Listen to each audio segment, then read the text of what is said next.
Pendant des siècles, ce ne fut qu'une légende. Les rumeurs colportées par les caravaniers évoquaient une mystérieuse cité cachée là, derrière ces montagnes, dans la fournaise ocre du désert, au sud de la mer Morte. Pétra, une cité taillée dans le roc, vide, silencieuse, balayée par les vents de sable. Gardienne d'un fabuleux trésor ou victime d'une malédiction? On l'ignorait. Mais on savait que tout étranger pris à rôder dans les parages risquait la mort. Un jour pourtant, en usant d'un habile stratagème, un aventurier occidental réussit à pénétrer dans l'antique cité. Grâce à lui, nous savons que Pétra n'était pas un mythe mais bien une ville, la capitale des Nabatéens. Mais qui étaient les Nabatéens? Un peuple de tradition nomade qui vécut au premier millénaire avant notre ère. Pourquoi ont-ils alors décidé un jour de se sédentariser? Comment ont-ils pu prospérer au beau milieu d'un désert de pierre? Ce n'est que bien des siècles après que Pétra a commencé à livrer ses secrets.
Le royaume hachémite actuel n'a guère plus de 50 ans, mais sa situation géographique explique aujourd'hui pourquoi la Jordanie est un inévitable carrefour des civilisations. Il suffit de longer la vallée fertile du Jourdain pour découvrir les traces d'une longue et prestigieuse histoire. Égyptiens, Hébreux, Grecs, Romains, Ottomans, tous ont laissé ici des témoignages de leur présence. Les Nabatéens, moins connus, nous ont pourtant légué des vestiges parmi les plus spectaculaires de la région. C'est à partir d'Aqaba, ancien port marchand nabatéen situé sur les bords de la mer Rouge, que notre équipe a décidé d'entreprendre son périple. 3 objectifs pour cette mission. Rallier Pétra en suivant la route des Nabatéens, redécouvrir les modes de vie et les croyances de ce peuple, et reconstituer le temple principal de la cité. Dès la sortie de la ville, le paysage change. Bientôt, nous nous enfonçons dans le désert du Wadi Rum, désert des saints, des prophètes et des aventuriers.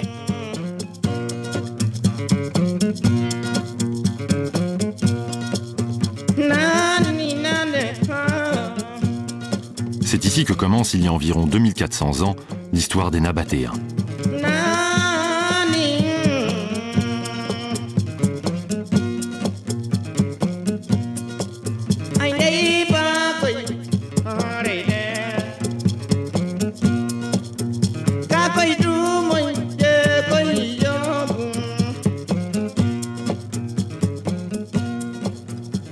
De nombreux graffitis gravés dans la roche attestent encore de leur passage.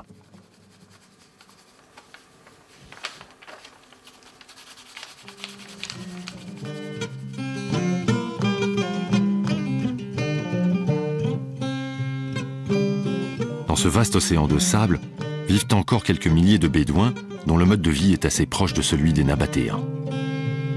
Certains d'entre eux affirment même en être les descendants directs.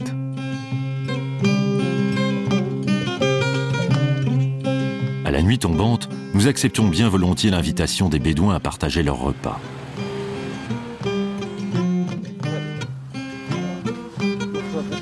Nous profitons de cette rencontre pour demander au chef de famille s'il a entendu parler de l'homme qui a redécouvert Petra en 1812.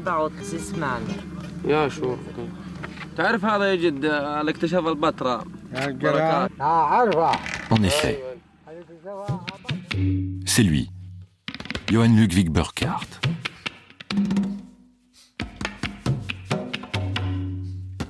Un peu explorateur, un peu espion à la solde des Anglais, Burckhardt sait bien que Petra est interdite aux infidèles. C'est donc comme pèlerin, sous le nom de Cher Ibrahim Abdallah, qu'il se présente aux portes de la cité. Son motif ? Vouloir sacrifier une chèvre sur le tombeau du prophète Aaron, frère de Moïse. Accompagné de son guide, il s'engage dans le défilé du Sikh, une gorge étroite et sinueuse, longue de 2 kilomètres. Jadis, coulait là un cours d'eau, le Wadi Moussa, le ruisseau de Moïse. Par endroits, le passage se referme, à peine large de 2 mètres. Ailleurs, les parois s'ouvrent, laissant pénétrer la lumière.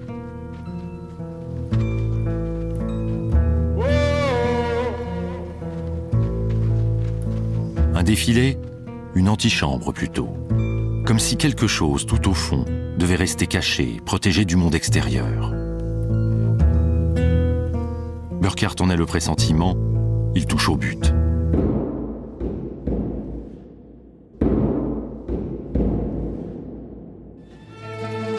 Petra. C'était bien Petra.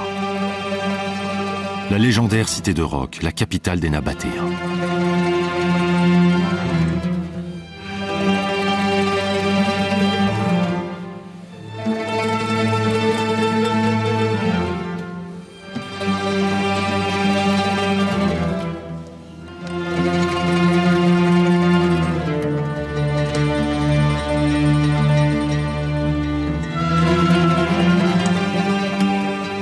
La redécouverte de Johann Ludwig Burckhardt fut retentissante. Après lui, nombre d'explorateurs et d'archéologues se succéderont pour faire revivre l'antique cité. Accessible aux touristes depuis plus d'1 siècle, le sol de Petra est foulé chaque année par des centaines de milliers de visiteurs originaires du monde entier. C'est ainsi, la cité oubliée ne l'est plus.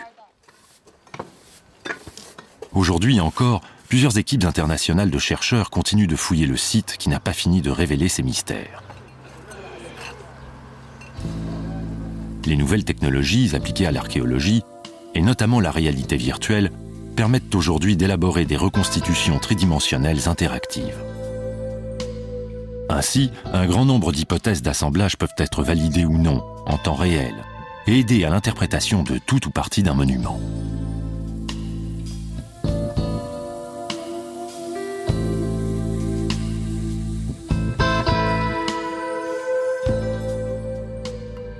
Pour notre part, nous avons cherché à comprendre la structure générale du site, dont l'étendue couvre une surface de 3 km sur 5. Pour cela, nous avons décidé d'utiliser un deltaplane motorisé.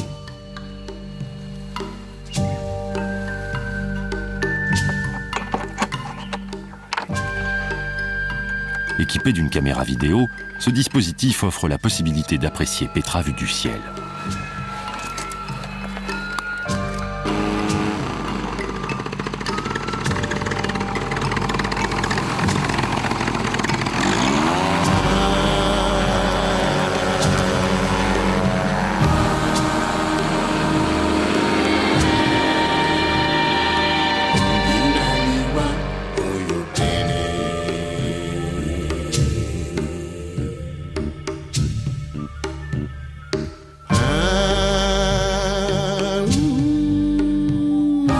Première constatation, Petra était bien une ville.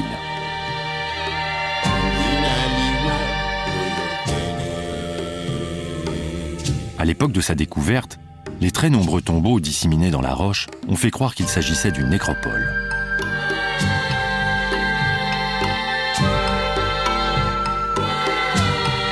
Une immense cité des morts? Non. Petra était bien une ville faite pour les vivants. Une ville avec ses rues, ses temples, ses maisons, ses jardins, ses marchés, et bien sûr, ses tombeaux.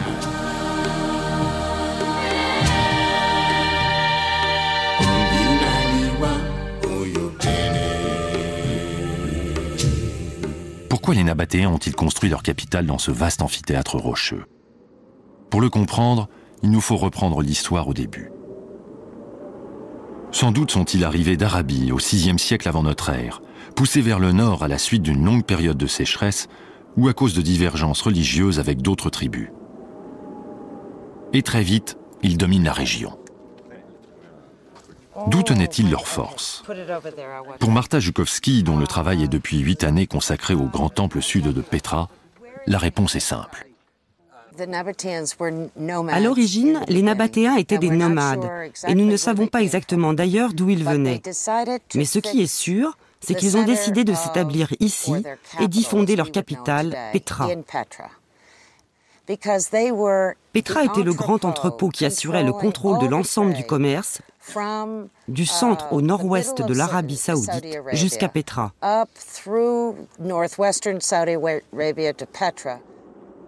Ces nomades vivaient alors en plein air et en toute indépendance.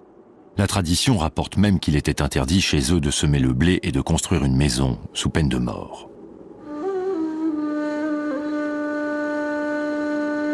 Grâce à leur bonne connaissance du désert, ils contrôlaient les pistes et transportaient des marchandises entre l'Arabie et les rives de la Méditerranée.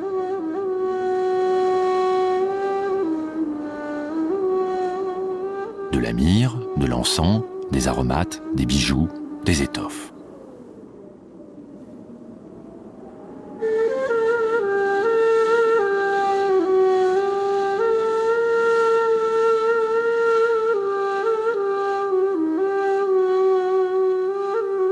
Avec le temps, les Nabatéens avaient édifié un véritable royaume qui s'étendait de Damas au nord jusqu'à Aigra au Yémen et vers l'ouest jusqu'à Doumat en Arabie saoudite.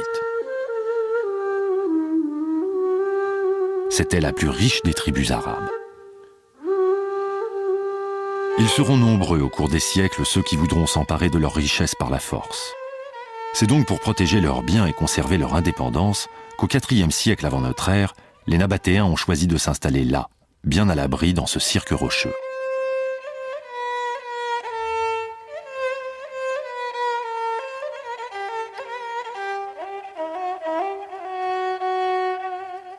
Car au lieu de construire leur forteresse sur la montagne, ils l'ont taillée dans la roche.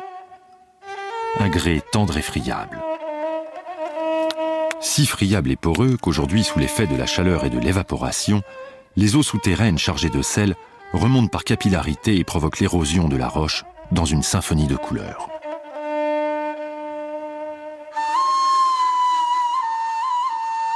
Ce phénomène est dû en partie au fait que le système hydraulique de la cité mis en place dans l'Antiquité ne remplit plus son rôle.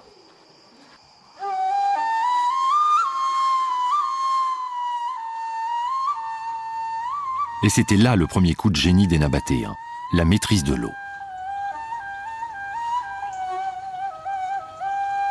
Ils se sont servis de leur cuvette naturelle et ont mis au point un immense et ingénieux système d'irrigation, destiné à capter l'eau de pluie.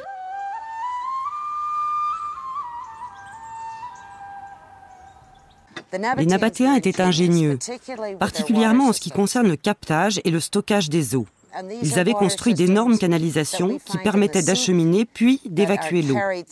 Les canalisations que l'on a retrouvées dans le site apportaient l'eau dans Petra après avoir contourné les montagnes et emprunté différentes voies.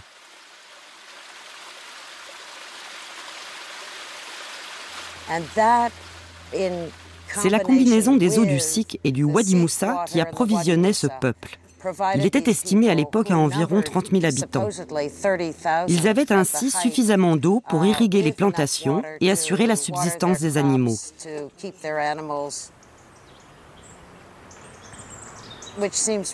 Ceci peut paraître étonnant lorsqu'on voit actuellement l'aridité du lieu.